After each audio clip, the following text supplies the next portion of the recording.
Republicans taking the clean sweep. The GOP projected to keep control of the House of Representatives, handing the party total control when President-elect Trump is back in the Oval Office come January. And the latest numbers are on your screen. 219 Republicans to 210. They needed 218 for the majority. So Republicans right now with the majority up by one. But with ballots, believe it or not, still being counted for 6 races in California, Republicans are expected to, again, hold a slim majority heading into the new Congress here. As you take a live look on Capitol Hill, we're expecting Speaker Mike Johnson to address the media on the heels of this news of Republicans winning back control of the House, rather retaining control of the House, as Newsmax projects. Ben Weingarten is here, senior contributor for The Federalist, and Democratic strategist Lee Neves is here as well. Thank you both for coming on. If Speaker Johnson comes out, we'll have to jump into that. But before we do, Ben, I'll just start with you and this trifecta for Trump and what can really be accomplished here and how pivotal this is for Trump, for this mandate from the American people. Your thoughts?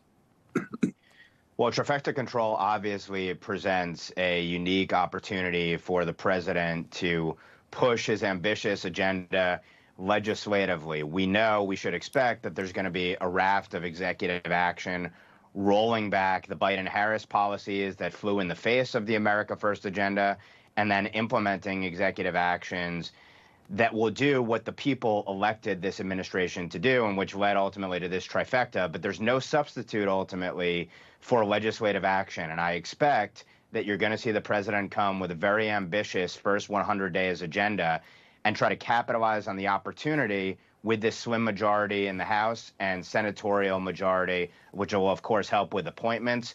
We're going to see a robust, vigorous action, I think, almost immediately, in part because the clock will almost immediately begin ticking with midterm elections, which could potentially, of course, threaten trifecta control. So I expect ambitious, vigorous action. Yeah, 2 years, right, max, and then who knows what's going to happen with the midterms, which leads me to Lee and checking in with you about perhaps what's going on with Democrats behind the scenes. A week out from Election Day, how are things looking for the Democratic Party? You know, it's time for the Democratic Party to be the loyal opposition, as they say.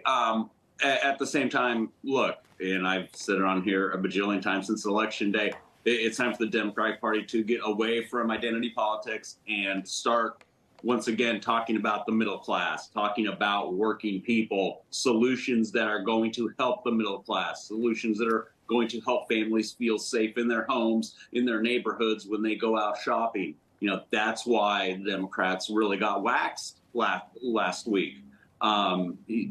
The Republicans and Donald Trump spent all their time telling that voters they were right to worry about the economy. Democrats spent all their time telling them they were wrong.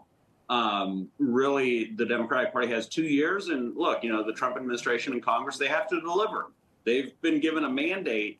They now have to deliver. And if they don't, the Democratic Party needs to be in a position in 2 years to say, hey, we're the party that can deliver for the middle class. We can bring forth legislation that's really going to help make your life just that much better. Because at the end of the day, that's what people want. They just want government to make their lives just that much better. Going back to the appointments to get this agenda passed, or this mandate as this discussion proceeds passed, there were a number of names already tapped now for Trump's cabinet, or those that would help Trump get his legislation passed, or over hurdles, if you will. We'll start control room with question 3E03. So far this week, Trump is naming former New York Congressman and former gubernatorial candidate Lee Zeldin as head of the EPA, advisor Stephen Miller as deputy chief of staff for policy, New York Congresswoman Elise Stefanik as the U.S. ambassador to the United Nations, and then the big one here that a lot of folks are talking about is former ICE director Tom Homan as what they're calling border czar. But now multiple reports go on to say South Dakota Governor Kristi Noem is expected to be the head of the Department of Homeland Security, the Secretary of DHS.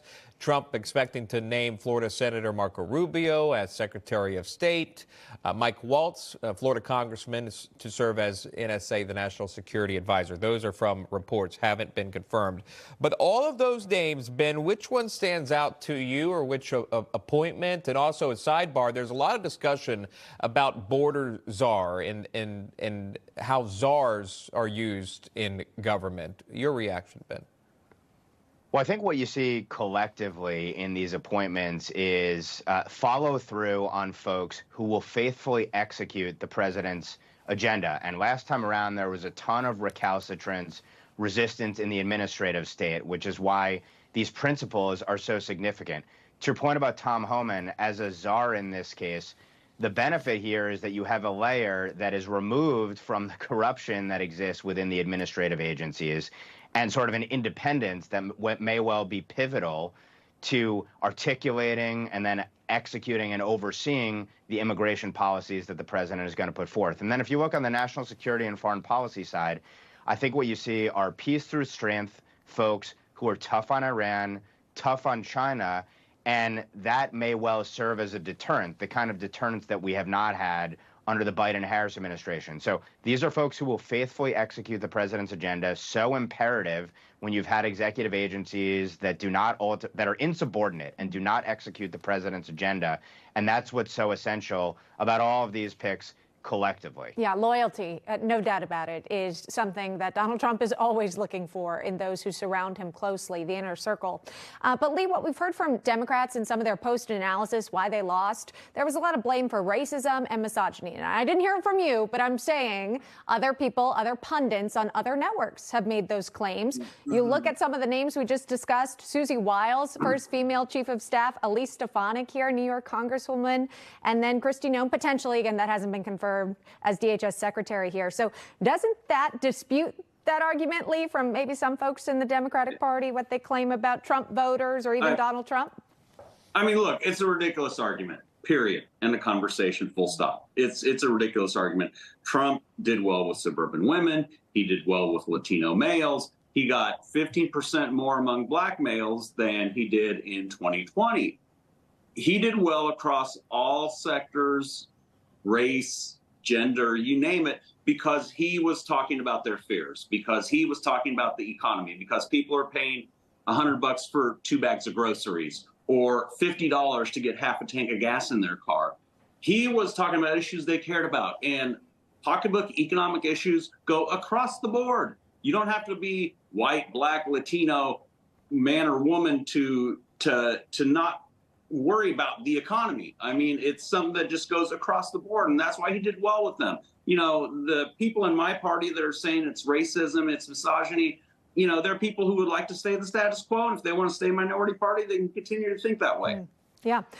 Get that message to some folks on Morning Joe or the ladies of The View. They have a different perspective. I'm Lee, trying. that's why we got you on Newsmax with us. Lee Neves and Ben Weingarten, thank you both for joining us today. Appreciate it. Thank you. All right. Thank you. Just moments away from the House Leadership News Conference on the steps of the Capitol. We'll bring that to you live at the top of our next hour. We'll be right back.